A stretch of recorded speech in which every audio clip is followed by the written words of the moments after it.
The overall goal of this procedure is to provide information about bone quality in forensically relevant remains. This method can help answer pertinent questions for forensic anthropologists, such as non-destructive assessments of juvenile fatal starvations and neglect cases. This method can also differentiate between elder abuse and pathologies, as well as distinguishing taphonomic artifacts from pathology or trauma. The main advantage of this technique is that it is reproducible and provides a quantitative assessment that can be substantiated with clinical standards.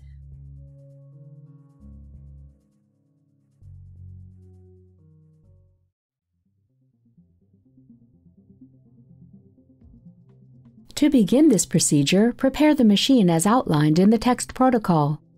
Next, create a new patient profile for each new individual to be scanned, to maintain chain of custody and to ensure scans are correctly associated. If the individual being scanned is unidentified, establish the biological profile prior to scanning.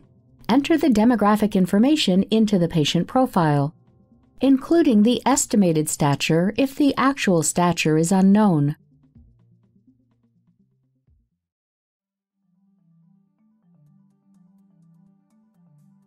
For anterior-posterior lumbar spine scans, select Perform Scan, choose Patient, select Scan Type, AP Lumbar Spine, and then Next.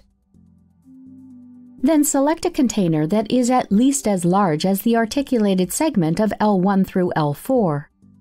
Fill the bottom of the container with rice, which will act as a soft tissue proxy.